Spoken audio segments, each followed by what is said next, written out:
师傅，展白，师兄，你醒了。师妹，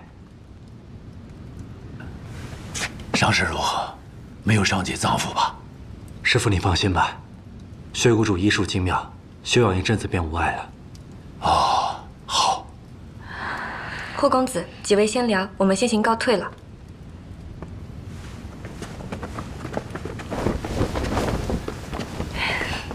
墨儿，来，师叔抱抱。来。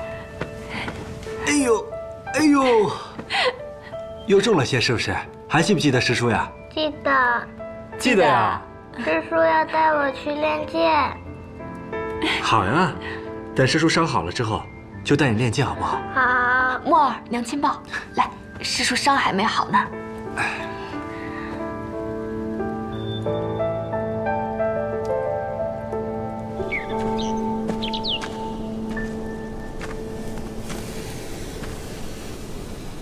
薛谷主，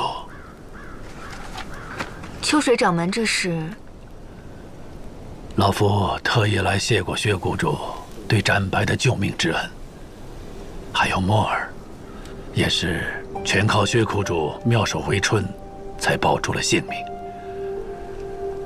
薛谷主，受老夫一拜。秋水掌门不必多礼。秋水夫人和墨儿是带着10万诊金和回天令前来，我给她医治，乃是理所应当。至于我与霍展白，那便是我跟他之间的事了。秋水掌门似乎总是咳嗽，可是着凉了。老毛病了。秋水掌门，请。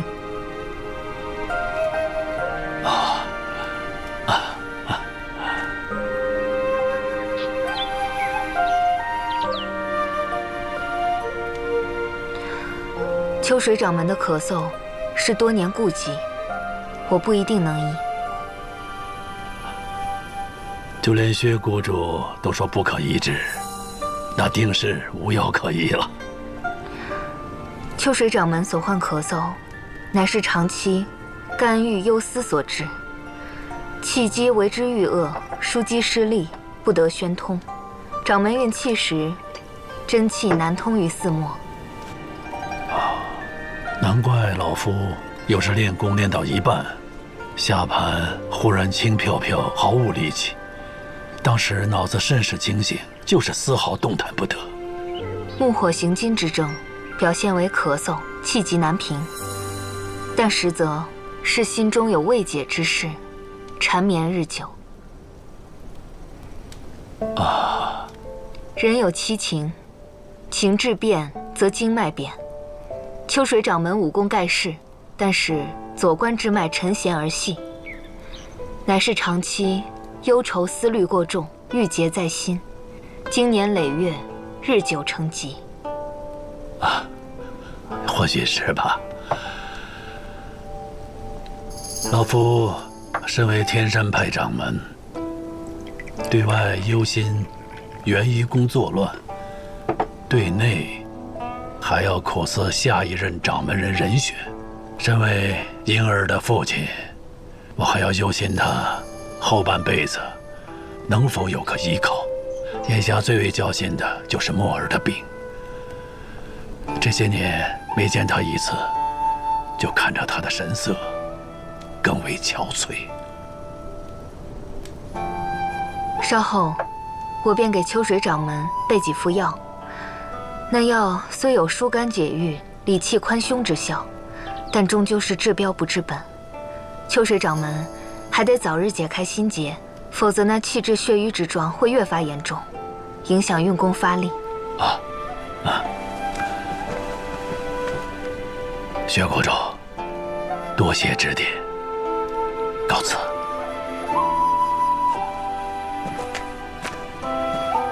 怪不得霍七如此，只师徒2人一个模样。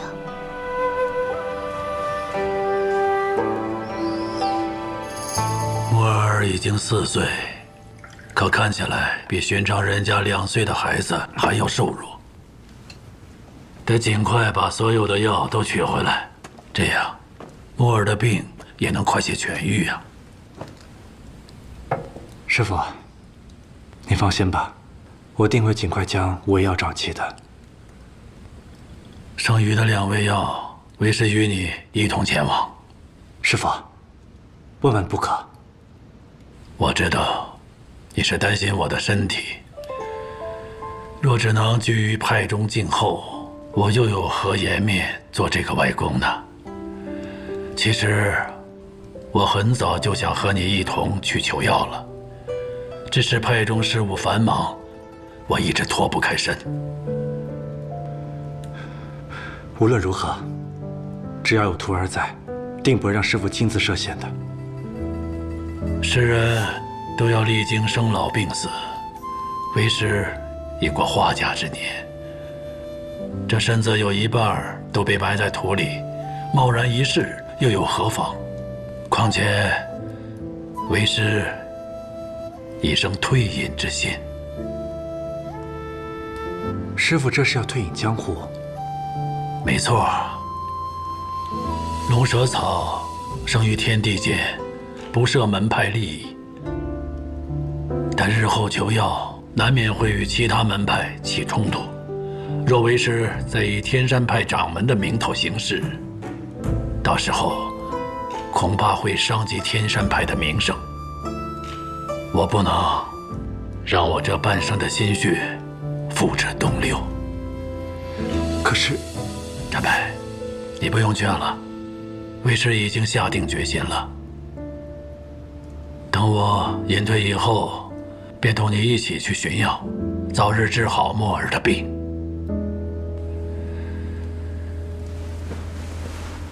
如今江湖也实在不太平，此番遭遇元一公伏击，若非你正好与为师同行，恐怕我也很难那么轻易脱身呐。元一公沉寂西昆仑多年，怎么突然开始有所行动了呢？先前白云宫的秦前辈被杀，徒儿早就怀疑是元一公所为。此番元一公派出杀手想要暗杀师傅您，想必是为了削弱中原武林的势力，伺机重返中原。看来常无绝是贼心不死。我这就给阁主写信禀报此事，阁主定会通知中原各大门派，以作风范。好。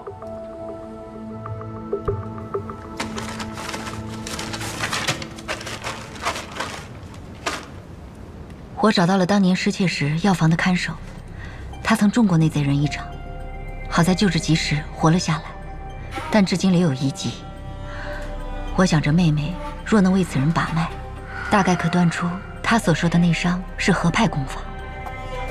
我先前离教，教中出了不少乱子，短期内不便再离开。我已派心腹一路循官道而上，将此人送往药师谷。妹妹若不放心，可沿途派人前去接应。阿静，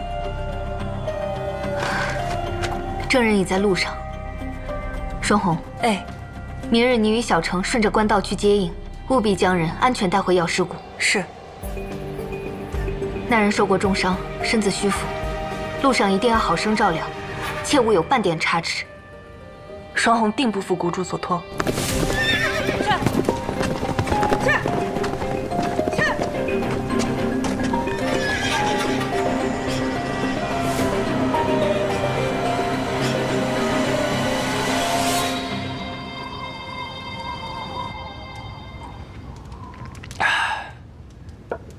有了。还有事吗？霍公子，你是与我们谷主约好了回来的时间吗？那这就怪了。你回来那日，谷主在谷口停留了片刻，好像知道你要回来似的。是吗？是啊。哦。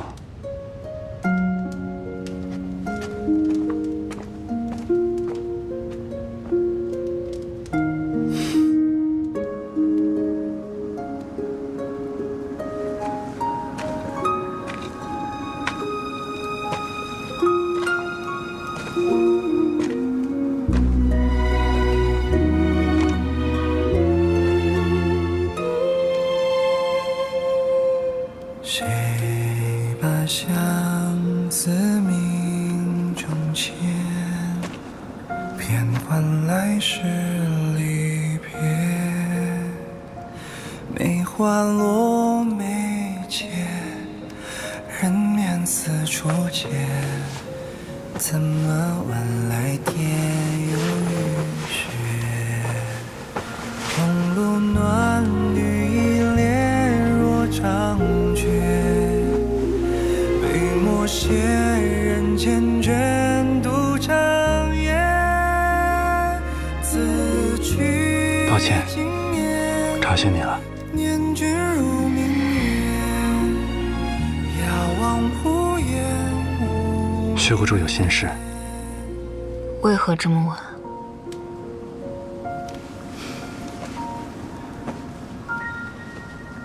薛谷主一向遇事淡然，可方才见你睡着之时，仍旧眉头紧皱，一定是遇到什么事情了吧？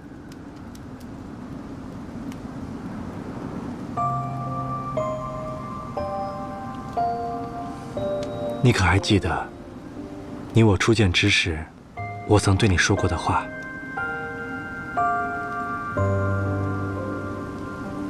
人虽有天命，但还是事在人为。当初我破下风雪石阵，令你收下了木耳，而后每次回来，都是九死一生，也是你一次一次把我拉回来。我虽然不知此刻你遇到了何事，但我相信你，薛谷主，只要你想，就一定能做到。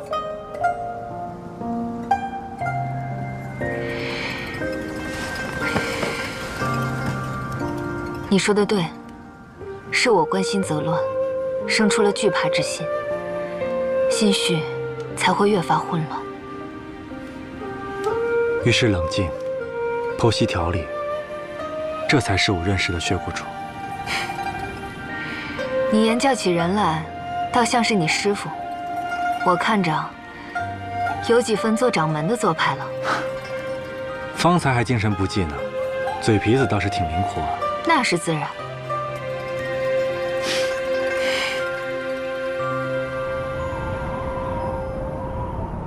徐木耳，师叔今日就把剑法交给你，你一定要集中注意力，认真看，认真学。好。来，起势，左边，右边，刺出去，横扫。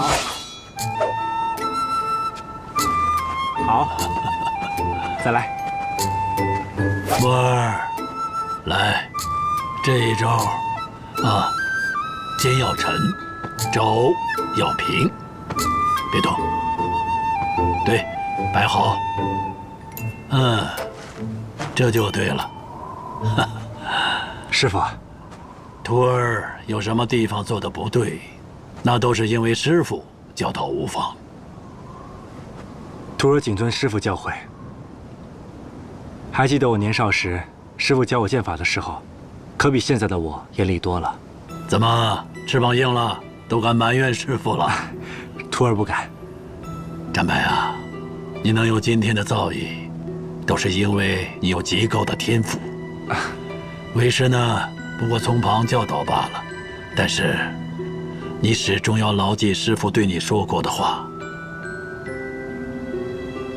为人做事，都不能愧对手中的这把剑。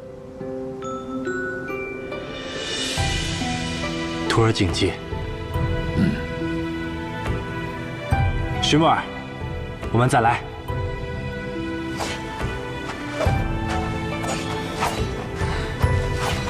霍公子和秋水掌门真是如同亲父子般亲厚。之前他拼死寻药，几经生死，如今他们终于可以共聚天伦之乐。谷主有心了。谷主，何事？双红和小陈带着那个看守回来了，人在药路。去看看。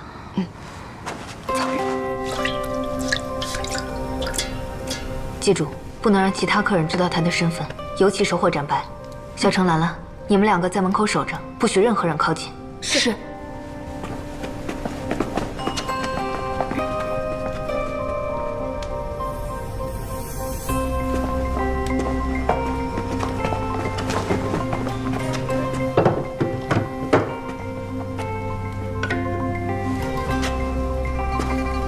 听阿金掌门说，此人当年找医师诊治过，但不知为何不但没有好转，反而越来越严重了。3年前就昏迷了。哦，护送此人来的路上，我和小陈观察过他的病情。身虽炽热而神则静，羽虽瞻望而声则微，纹迹甲斑而浅细碎，舌苔虽赤而衣背不敛，小水不多沥，大便不密，脉微而弱，虚浮无根，是甲热真寒之症。甲热真寒，阴正司阳，水极似火，阴寒内盛，虚阳外越。曾经给此人医治的医者，应当是被热症表象所迷惑，当作热症治疗，不仅治标不治本，反而导致内寒加剧。怪不得这人的病情越来越不好了。如今此人阴寒沉潜于里，孤阳浮跃于上，是真阴寒症，所以昏迷不醒。熬制回阳返本汤，每3个时辰服药1次，仔细照看，酌情用药。是。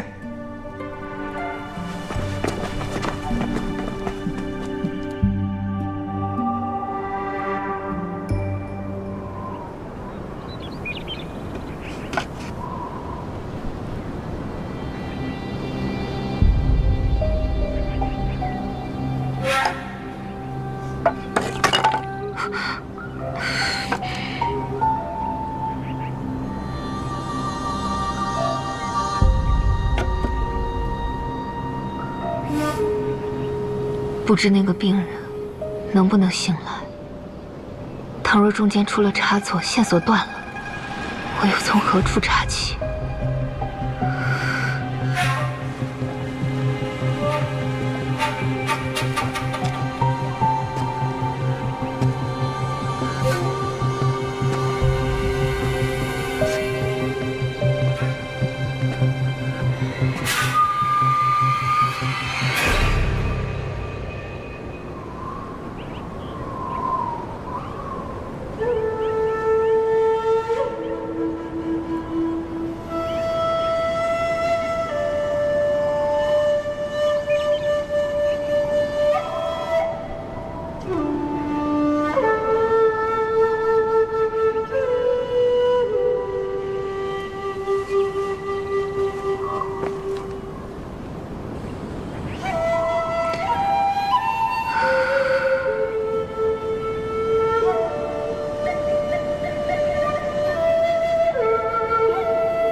谷主，那吹笛之人可是你的棋友，不如让他现身一见。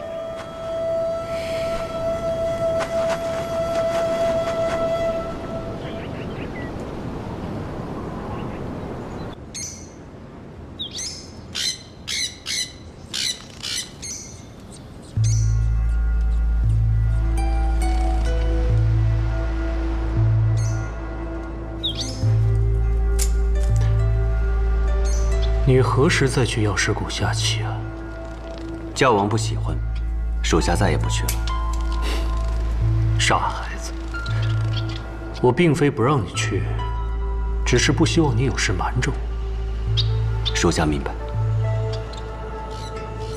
听闻药师谷有一株白梅，清冷孤傲，甚是不错。只可惜啊，它不在我元一宫中。还好本座爱花惜花，不然若是我想毁它，顷刻之间便可以让它成为枯枝败叶，永不再生。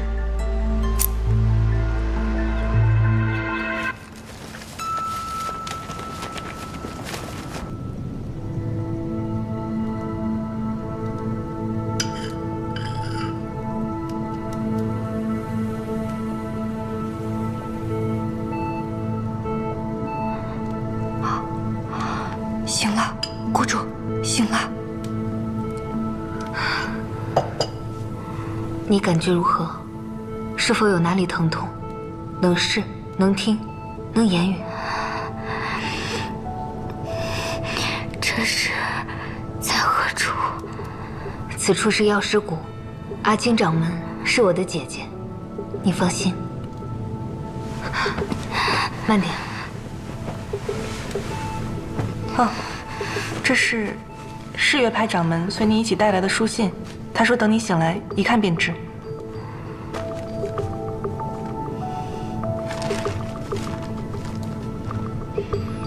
掌门皆有所命，在下对血谷主必知无不言。你可记得当年偷盗毒缠杀之人的样貌？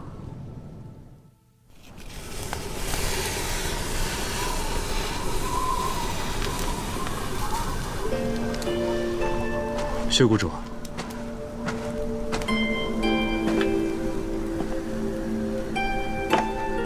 夏红尘都喝惯了，不如今晚尝尝我这个。这是什么酒？你先尝尝再说。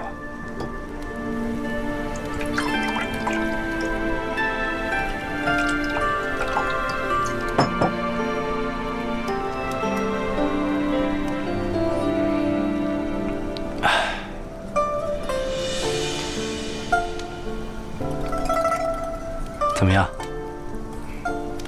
这哪儿来的？这些年为之奔波在外，常经过一个赤山的平安客栈。先前我用你为我准备的金疮药，给那家人治伤。后来那个掌柜的一直铭记于心，便将他女儿的喜酒赠予你我，以表感激。那要是你给的，又不是我给的，无功不受禄，他们可还需要些什么？那个掌柜的女儿，似乎已有身孕，或许能备些补品。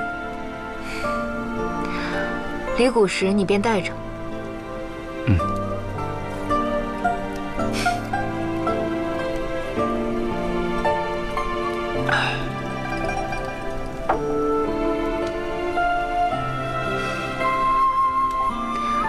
只是喝酒，有些无趣，不如我们来这个。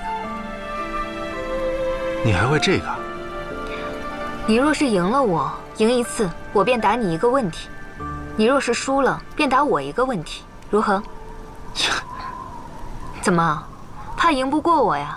谁怕你了？来，先把酒倒上。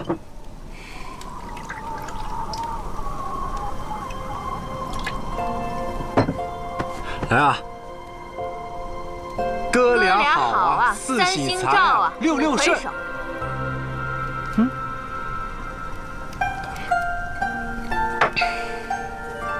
问吧。师傅送我回来那天，听说你下午在谷口，而且停留了片刻，不知血谷主是在等什么呢？风律那个丫头又多嘴了。血谷主，现在是我在问你问题。你的问题是什么？所以血谷主是在等什么吗？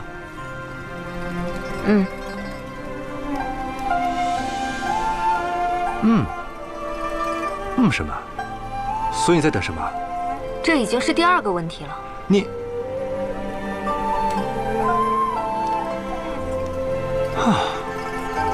再来。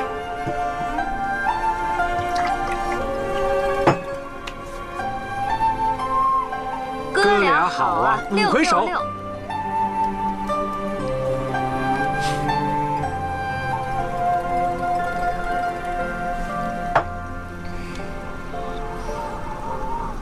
所以血谷主是在等什么呢？我啊，在等一只傻狍子。傻狍子？这林间有一只傻狍子，终年跑来跑去的，每一次受了伤便会趴在药师谷门口。我在等他。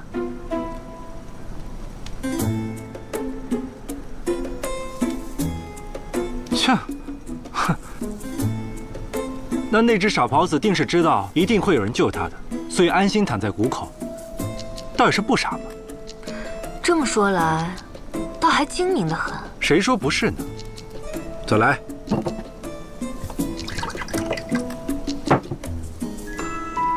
哥俩好啊，半堂红。你输了，快快快，喝酒喝酒。赢了倒是挺积极。问吧，你实话实说，你是真的没有钱还债吗？你就想问这个？不然呢？你半夜摆酒至此，还跟我喝酒划拳，我还以为你有什么重要的事情要告诉我呢。这还不重要，我医治你不仅费力还费药，如今又添了一笔债，钱财于我而言最为重要。要是有钱，就赶紧拿来。没钱。真没钱？真没钱。你真没钱啊？我真没钱。你的玉佩不错，把它拿来抵债。这玉佩我不是跟你说了吗？不行。为什么不行？我师父送的呀。秋水掌门。唉，就是在我小的时候比武，输了之后，被人嘲笑，内心十分的不忿，便鬼迷心窍的从背后偷袭了人家。师父知道之后十分的生气，于是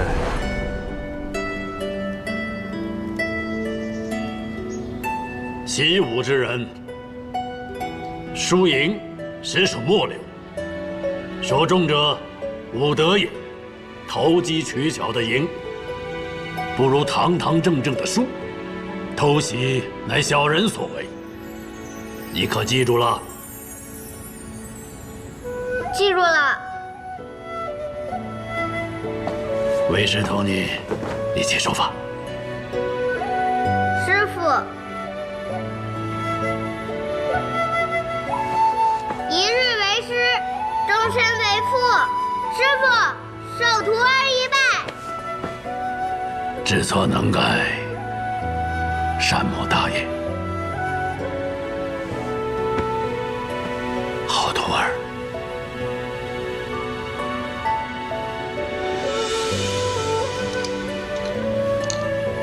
这是一块玉做成的2个玉佩，你我师徒一人一个。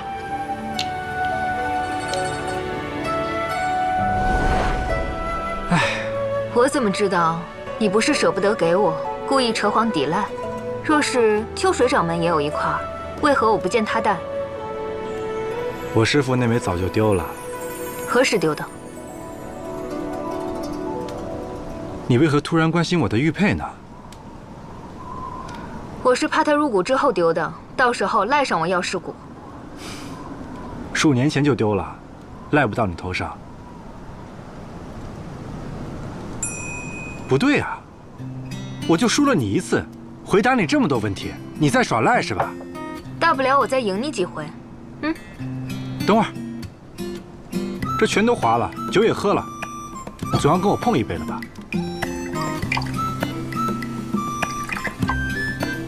来，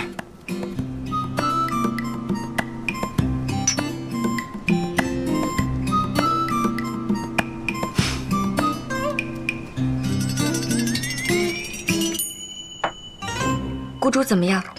可问出什么？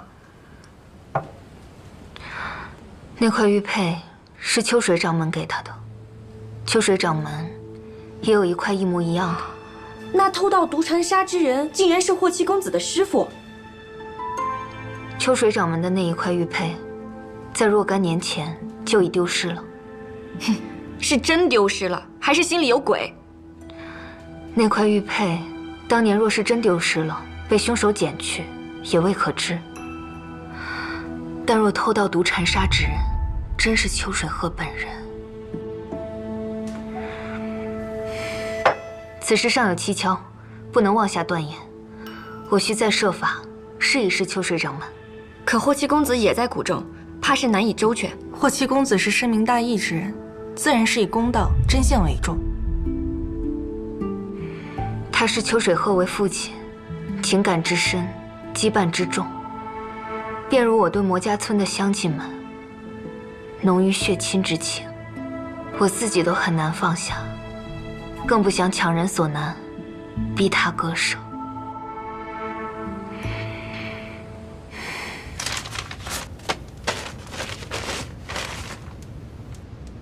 七弟，那日见到药师谷后山医关中，你虽劝我不要窥探薛谷主的私密，但我细细想来，魔家村全村丧于同一天，定是一桩恶行。而鼎剑阁素来有除暴安良之责，不能坐视不理。之后，我便从薛谷主身世入手调查，探查到原来薛谷主是国手薛家之女，后薛家犯了重罪。男丁满门抄斩，女眷则被流放。薛谷主在流放途中，不知为何住进了魔家村。那魔家村果然是于惠嘉4年的除夕夜莫名遭遇屠杀，幕后真凶至今不明。回想后山医关中，我猜测此事或是薛谷主的一桩心病。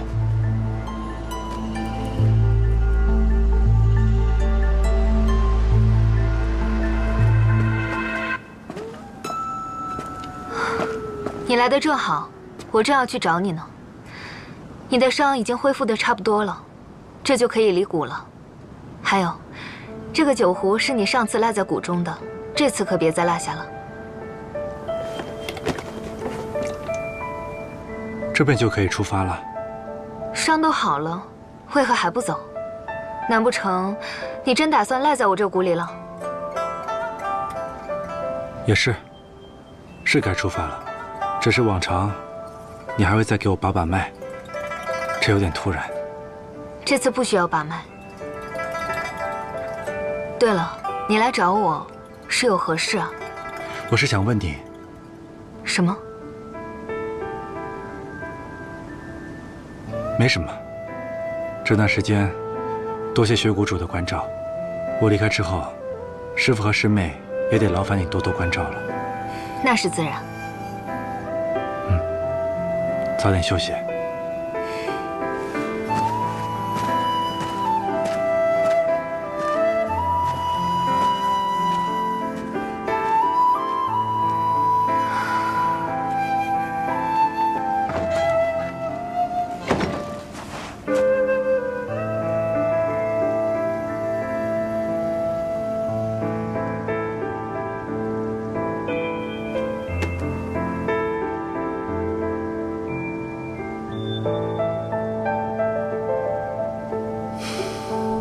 展白，一定要以个人安危为重。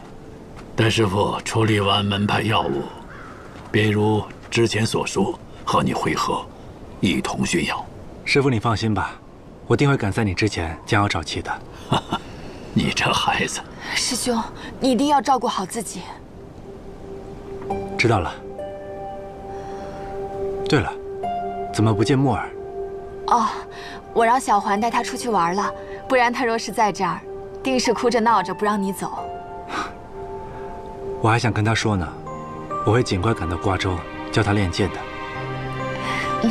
霍七公子，这是这回放药的盒子。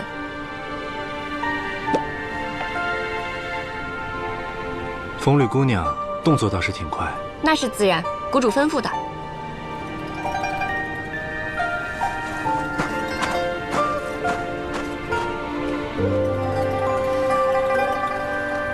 师父师妹，那我就先走了。好，保重，师兄。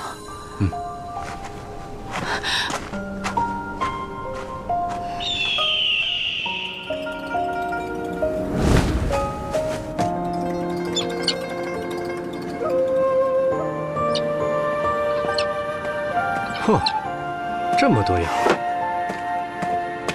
你这女人，嘴上赶我走，实际上比谁都操心，准备的要比上次还多。这是怕我死在外边吗？说起来，好像还是第一次主动让我去寻药。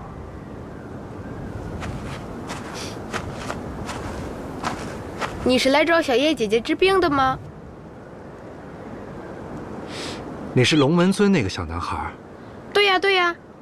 你怎会认识我？可是小叶姐姐跟你提过。有人跟我说，你最怕扎针了，对吧？今日天寒，为何独自入谷呢？今日初一，小叶姐姐平日里都要去龙门村义诊的，但双红姐姐说今日谷中有重要的事情，来不了了。李爷爷要我活动活动筋骨，所以派我来送。重要的事情，果然有蹊跷。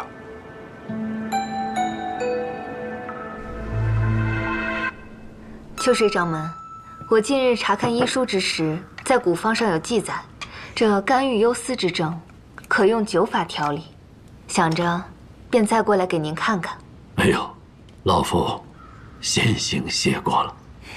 正巧这2日身体不适，可能是老毛病犯了啊。这是醍醐香，有静心安神之效，可调理身体上的不适。哦，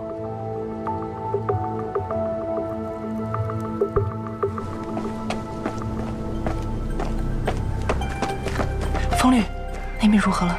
小陈已经带秋水夫人和木儿去夏之园泡温泉了，我们会尽力拖住他们，为谷主争取时间的。你那边呢？谷主已经在秋之院了。霍七公子虽然走了，但秋水夫人还在，还是要小心，不能让她察觉。放心吧，万一出现什么变故，记得及时提醒谷主。好，走。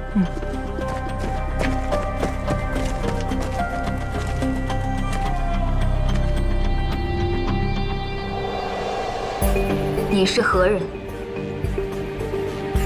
天山派秋水鹤。你可知墨家村？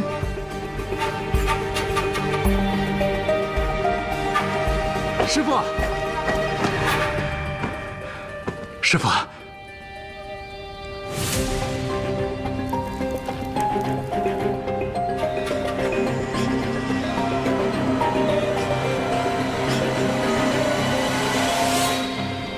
这就是你让我出谷去寻药的原因吗？是又如何？可是因为魔家村灭村一事。方才我只是问他是否知晓魔家村，并未提及灭村一事。四哥在谷中的时候，曾误入过后山，觉得此事不简单，便查询了你的身世，并且告诉了我。我也曾看见那片碑里。抱歉，此事不该瞒着你。既然你已经知道真相，那我也实不相瞒。我在那人身上见到了一枚玉佩，那玉佩样式罕见，若是能找到那枚玉佩，说不定能有些线索。那有劳把它画下来。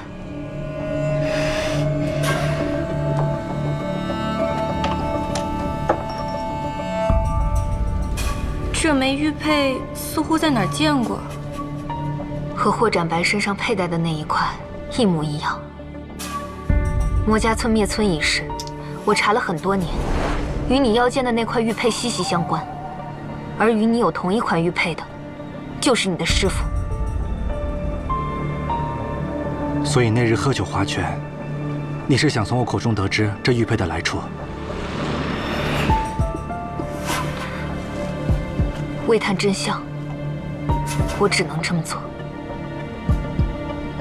以你的立场这么做的确无可厚非，但我相信我师父的为人，他绝对不可能滥杀无辜，更不可能做出灭村那般恶事。他的那枚玉佩早已丢失，或许是有人捡到了，故意栽赃陷害呢。丢失一事，口说无凭，万一是他信口胡说，诓骗你呢？不可能，这当中定有什么误会，所以我才要用观心之术查出真相。薛谷主，你敢拦我？你要是敢插手此事，休怪我翻脸无情。就算要问，也该当面问个清楚。你能给我1天时间吗？魔家村与你就如同天山派与我，换做我是你，我也定会问个清楚。我又怎会拦你呢？但他毕竟是我师父，我又怎能眼睁睁看着你对他使用观心术呢？再者说，如果真凶不是他，待会儿他醒来之后，只会发生冲突，局面只会更糟。你给我1天时间，我一定给你个交代。你与他师徒情深，不便插手此事。正是因为师徒情深，才更应该由我来问。让我来证明师父的清白，好吗？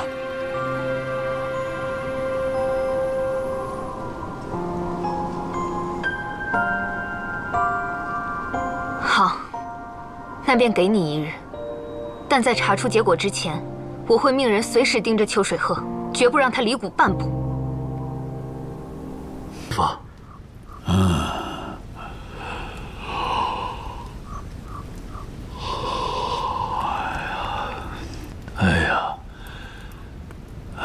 怎么睡过去了？展白，你不是走了吗？你怎么又回来了？您身体虚乏，再加上提壶香的功效，所以便昏过去了。因您身体抱恙，我就命人把霍公子给追回来了。秋水夫人要照顾墨儿，以您现在的身体情况，还是身边有人照看为好。哦，展白的伤刚好。趁此机会在谷中好好静养一下。哎呀，你呀就是太心急了，没有好身体，怎么去取那难取之药啊？都听您的。哎。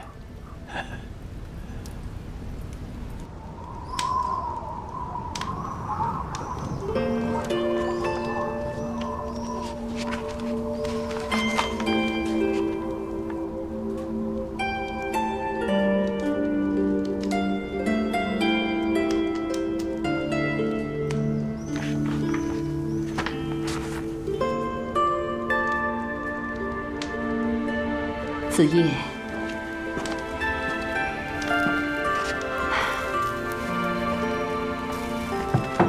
你给霍公子1天的时间，让他去问秋水鹤。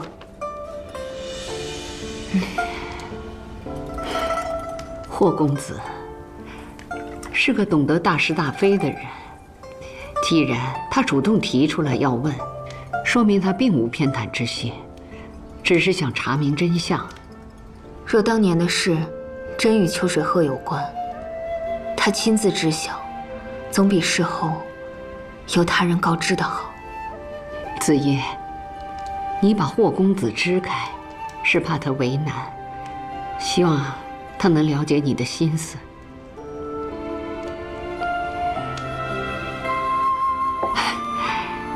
有些事啊，该面对的时候就要面对，也许这就是命运。只是不知道秋水鹤如何回答呢？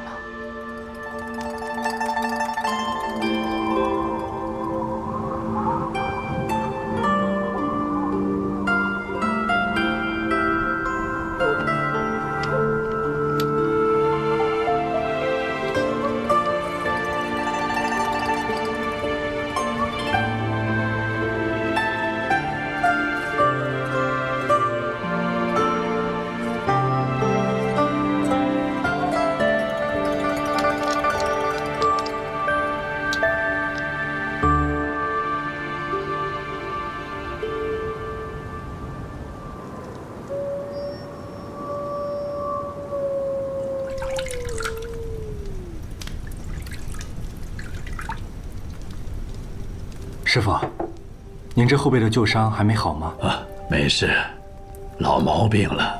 我帮你揉揉吧。哎，不用，不用，不用，不用。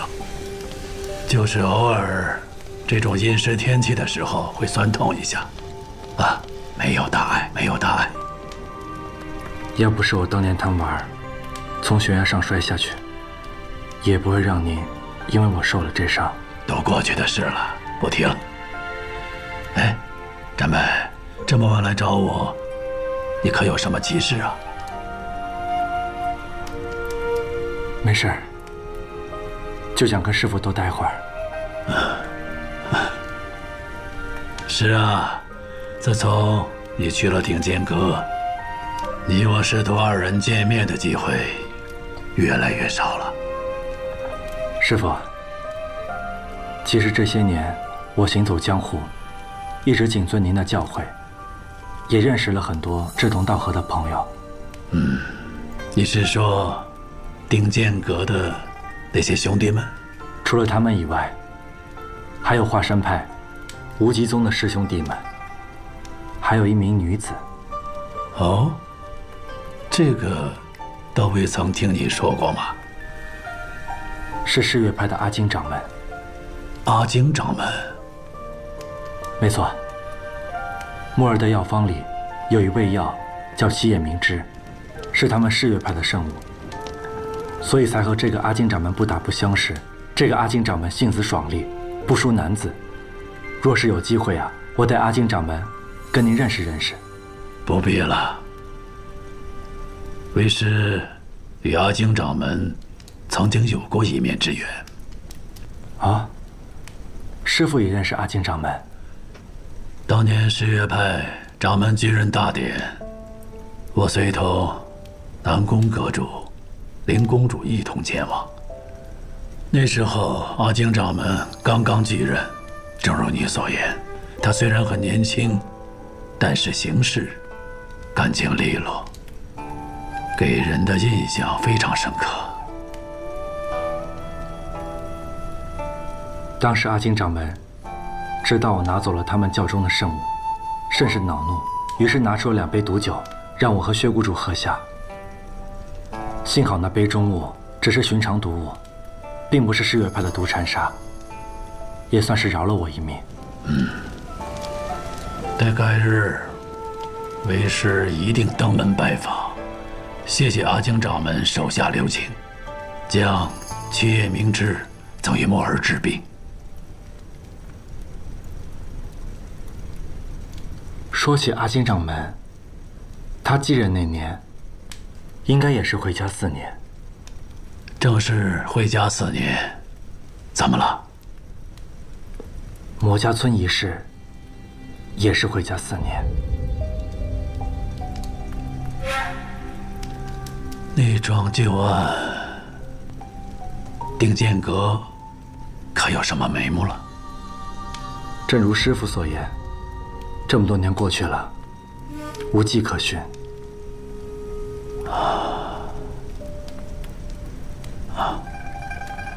我记得师父那枚玉佩也是回家4年丢的，可是丢在了世月派。谁同你说的？我玉佩是在回家4年丢失的。啊，难道是我记错了？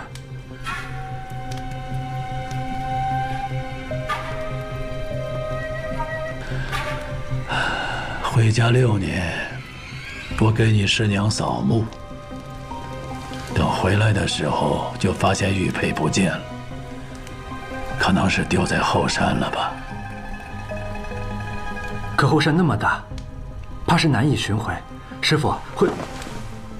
你今天晚上怎么了？问东问西的，我看你不像是和我来叙旧的，像是在审问我。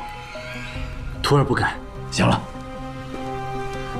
时候不早了，为师也累了，就回去睡吧。那师父早点休息。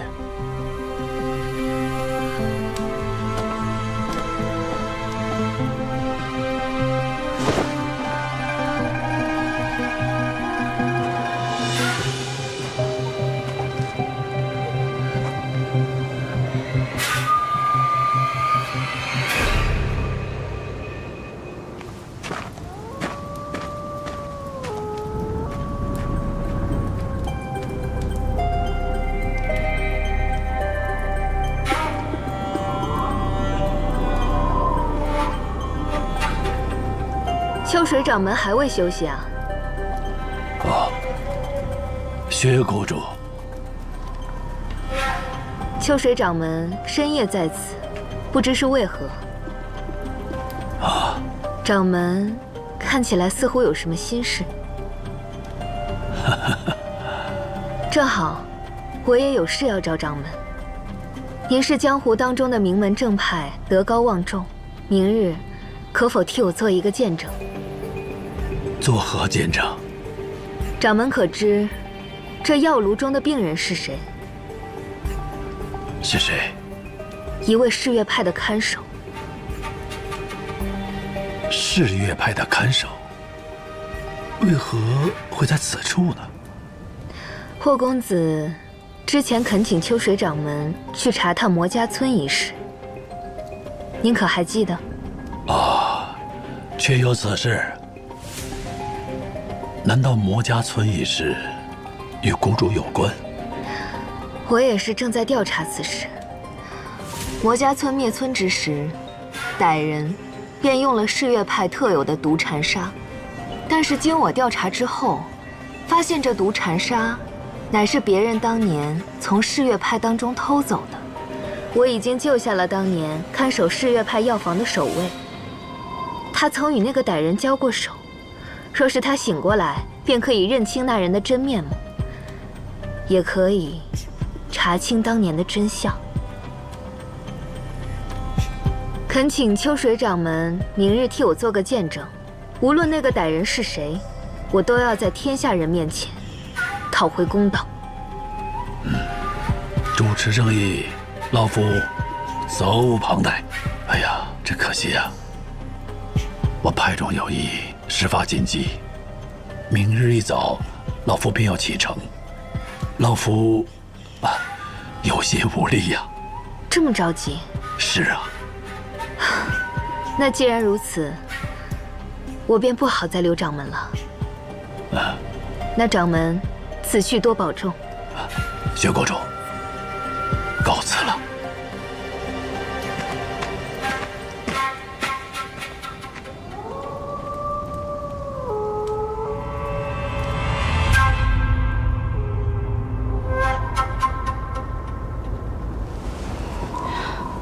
师兄，这么晚了，什么事儿这么着急找我啊？师妹，你可知道这枚玉佩？这不是当年爹爹送给你的玉佩吗？你俩一人一枚，一模一样。没错。可我听师傅说，他的那枚玉佩丢了。你可知是何时何地丢的？说我没记错的话，应该是会家4年。你确定是会家4年？你没记错吗？我不会记错，因为会家4年正是我及笄那年。那时候我求着爹爹让他把这枚玉佩送给我当及笄礼物，可是他却说这枚玉佩弄丢了。后来这件事便也不了了之。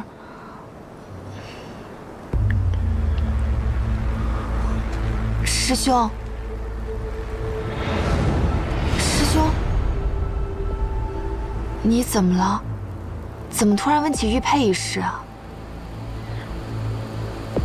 没事，你早点休息。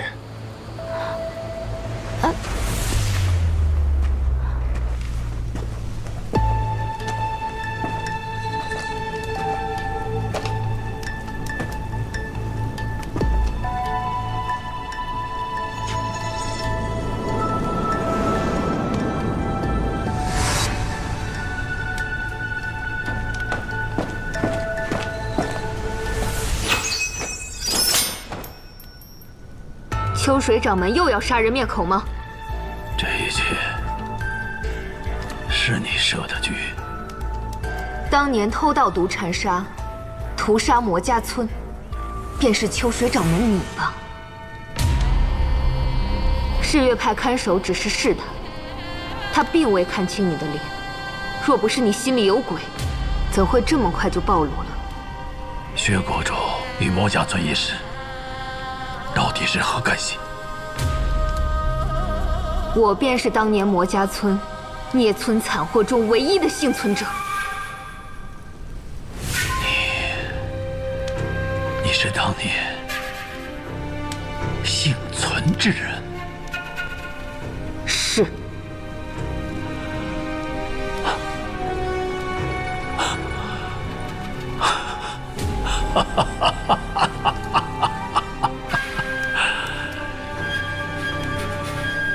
好，好，终究是逃不掉。终究逃不掉。秋水掌门的言下之意，便是承认了当年的罪行。当年之事，正是老夫所为。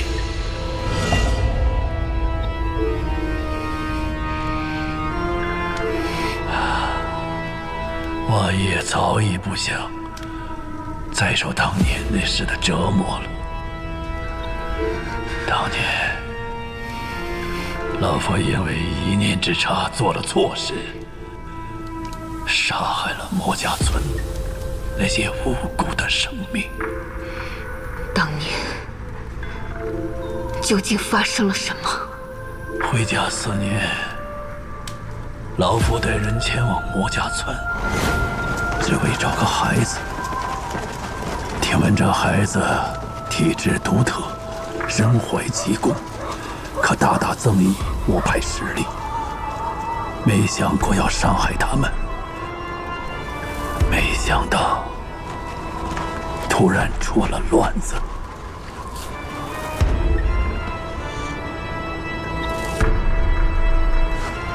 不是说过不许伤人吗？是谁擅自行动的？不是我们，不是我们干的。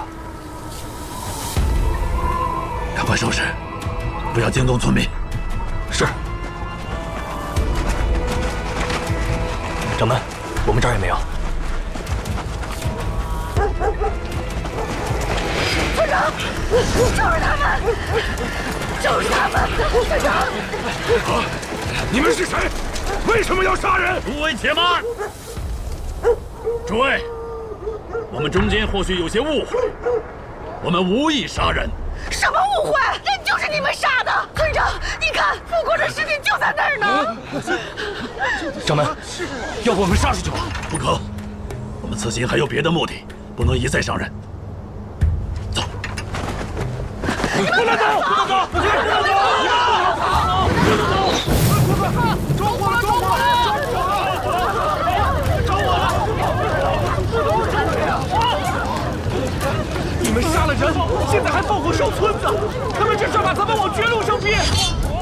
他们介绍是雪莲花，你们是天山派的人。素闻天山派是名门正派，为何要在我们这小小的村里边随意杀人呢？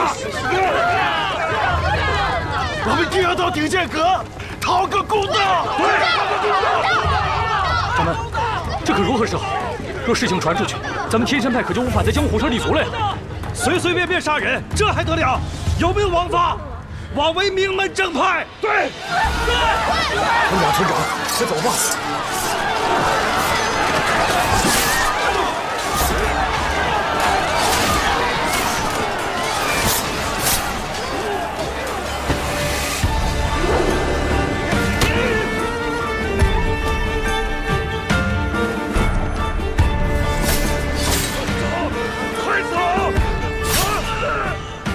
原本盗取毒禅砂，只是以备不时之需。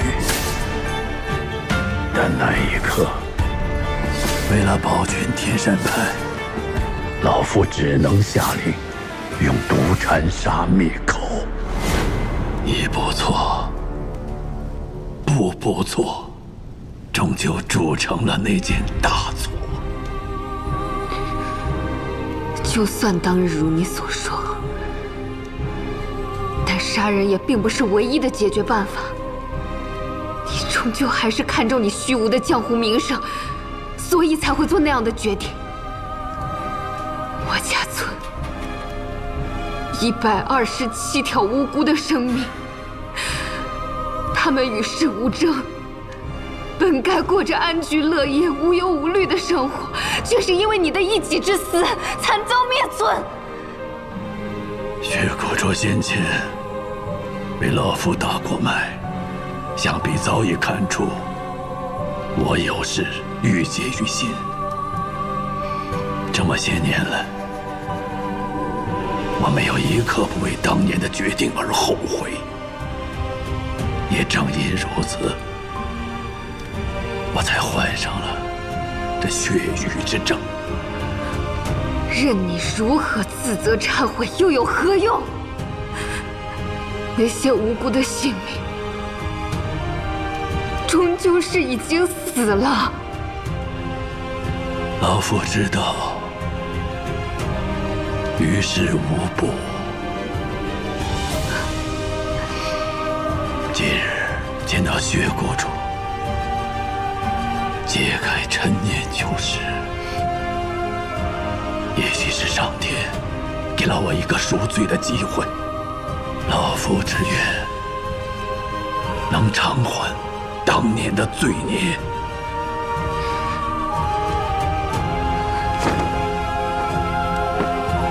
血谷主，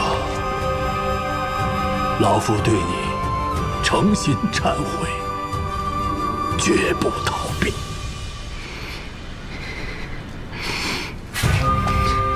你无需向我忏悔，我要你跪在127个魔家村乡亲的灵前忏悔，跟他们道歉。好。我还要你当众自陈罪行，公开悔过。不可。有何不可？老夫罪有应得，但凭血谷主处置。但若要老夫当着天下人谢罪，那是要毁掉天山派的名声，老夫绝不同意。还望血谷主不要牵连天山派。到底是天山派的名声，还是你秋水鹤自己的名声？血谷主如何告罪，岂是由你说了算？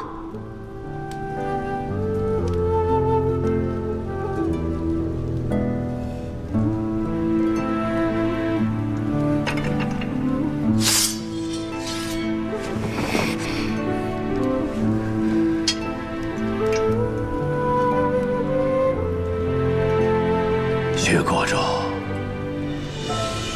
老夫自知罪孽深重，这条命拿去，但求血谷主保全天山派。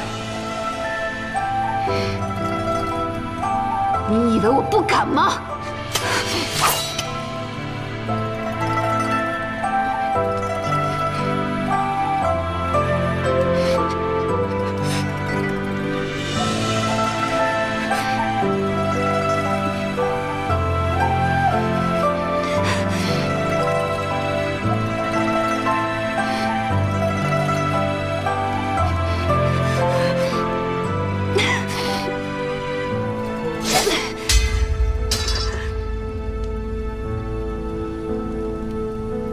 你死了，一了百了。但是魔家村127个冤魂依旧沉寂，不得昭雪。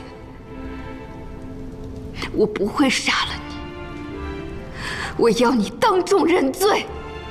这么说，你是非要老夫公开认罪？别无他选。这都是你逼我的，老夫也只能再做一回。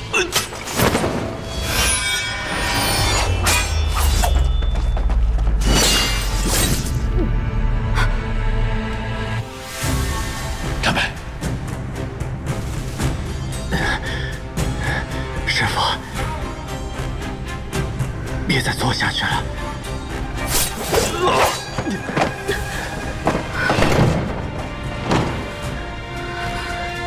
他没伤到你吧？没事，你呢？我也没事。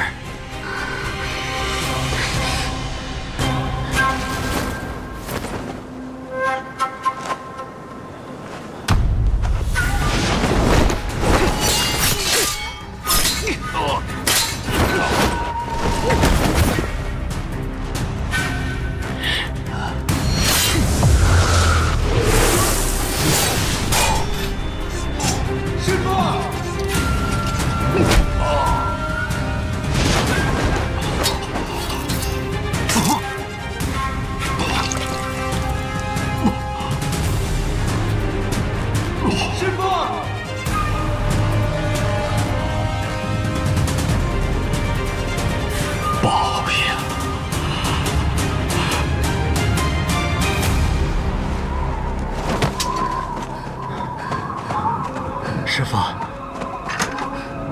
师父，师父，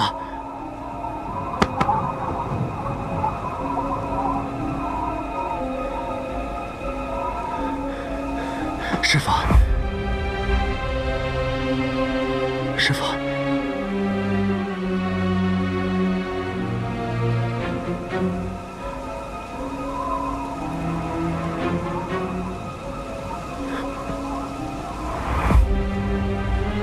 师父，师父，师父，师父，师父！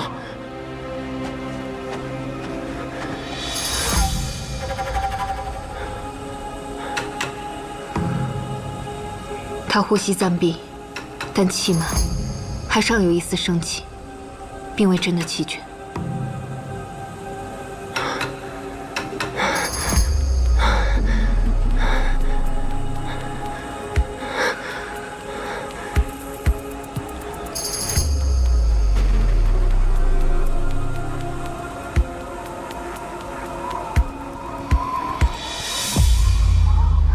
抬他入汞。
他的命保住了。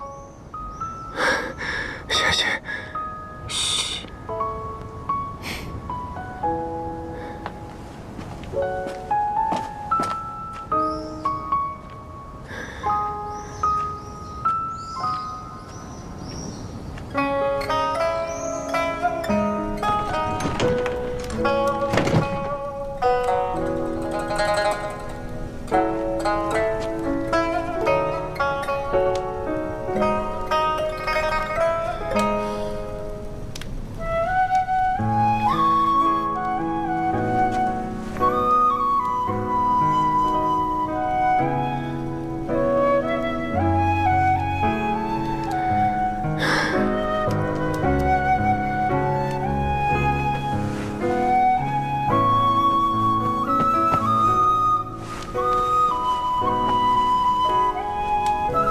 师兄，听说爹爹昏倒了，是不是血瘀症又犯了？怎么会伤得这么重？到底发生了什么事啊？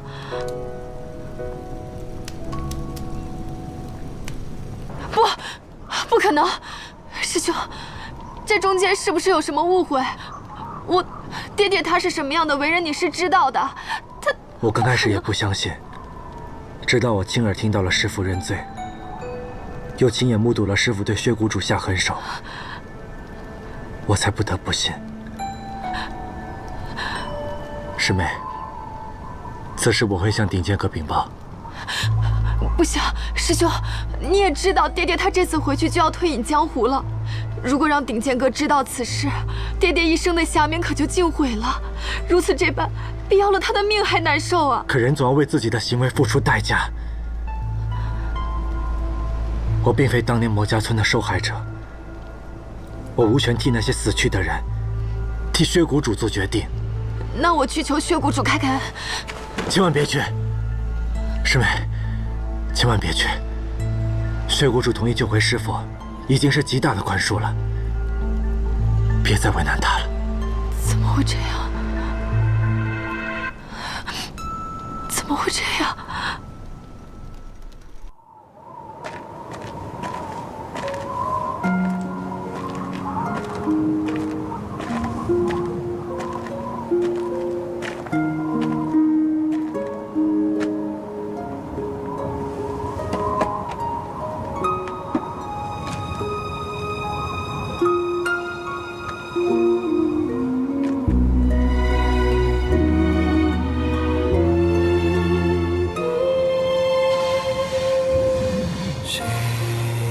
相思命中牵，变换来世离别。梅花落眉间，人面似初见。雪环，我终于拨开了当年的迷雾了。这壶酒已为故人。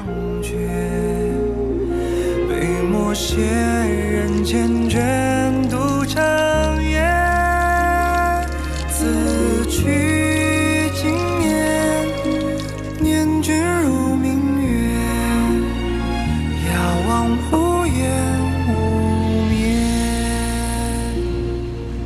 谁把相思命中牵？不求君知心悦，问尘缘明灭，梦里烟花现，执手一程一了夙愿，执手一程一了夙愿。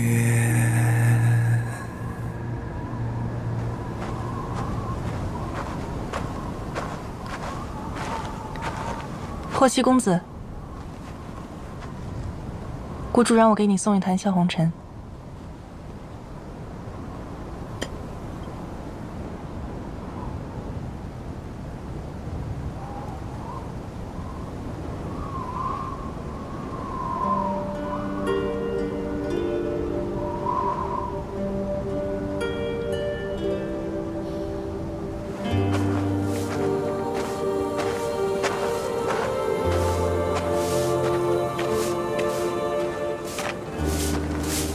宁伯伯，霍公子，啊，子夜他不在这儿。我是专程来找您的。找我？宁伯伯幽居此处，却一向耳目通明。想来这几日谷里发生的事情，您早就知道了吧？长辈之过，真是难为公子了。薛谷主并未让我插手此事，又何来为难呢？既你知道了真相，以公子的性情，定会难过的。因此，子夜多次找我商议，苦心地将你支开。薛谷主的确为我考虑良多。那是因为他跟你一样。如果这事儿换作是霍公子的话，定会像他一样考虑。只可惜，我不能与他异地而处，更无法分担他半分痛苦。公子不必自责。他虽对我说，过去的事一笔勾销，但我心里清楚，他是念在我和他之间的朋友之意，怕我心中有负担。可在他心中，定是苦楚万分。亲手救下仇人，任谁都躲不过心中的煎熬。我只是希望他别把一切憋在自己的心里头，独自难受。公子既然清楚，何不当面劝慰，而要找老身呢？晚辈毕竟是他灭村仇人的徒儿，多有不便，所以此番前来，想邀请婆婆帮忙走一趟，宽慰一下薛谷主。难得公子有心，子夜的事，老身责无旁贷。那就先谢过婆婆了。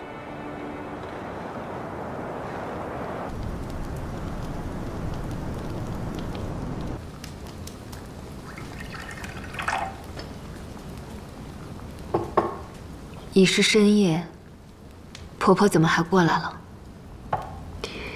这些天发生了那么多事，我来看看你。我没事，放心吧，婆婆。子夜，你18岁，执掌了药师谷，于世人眼里，你是治病救人的神医，遇事沉稳的谷主。婆婆知道，那是因为你从小所经历的，遇到任何事情都要靠自己。但是子夜，你有婆婆呀，你可以跟婆婆说呀，不要任何事情都放在心里，自己咬牙扛着。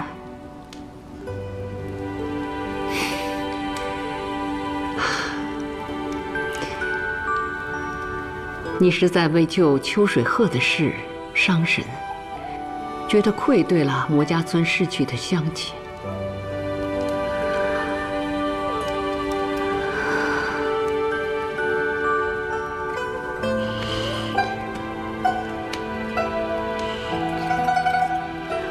好孩子，婆婆明白，你能定下心来去救秋水鹤，足以说明你谨记了廖谷主医者仁心的教诲。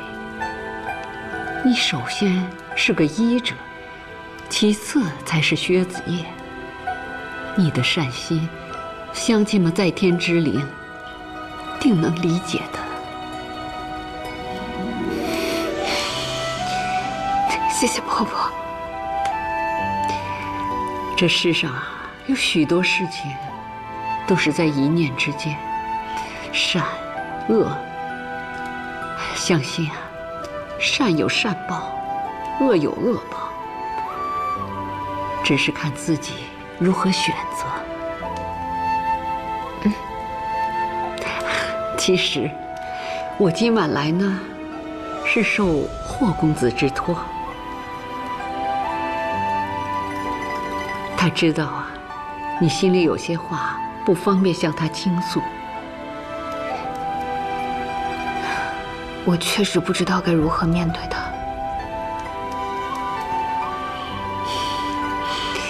难得你们两个都能为彼此着想。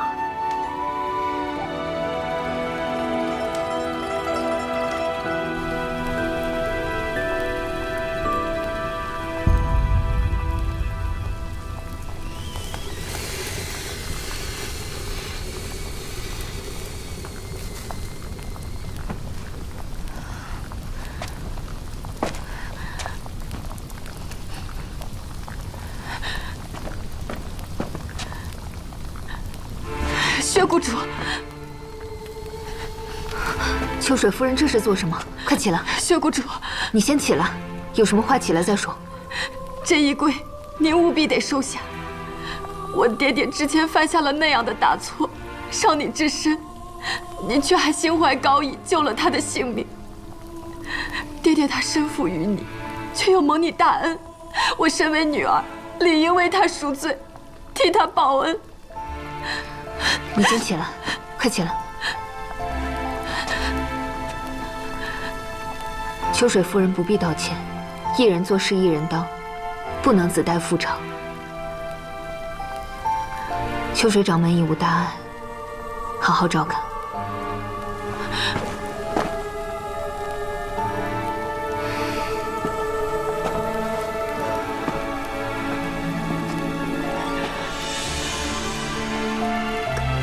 看来薛谷主还是无法原谅父亲。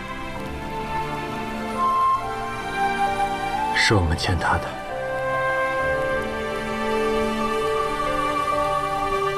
霍公子，夏公子和周公子都到了，他们往东之馆去了。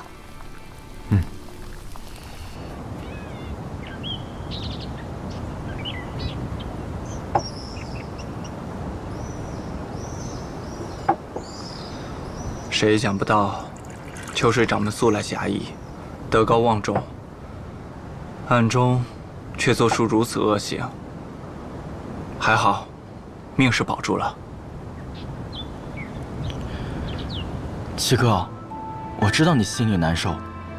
虽然是秋水掌门一念之差，可魔家孙这100多号性命也回不来了。老八，你要不会劝还少说2句啊。老七，你心里说秋水掌门不愿意公开认罪，我们把他带回去，一切由阁主定夺吧。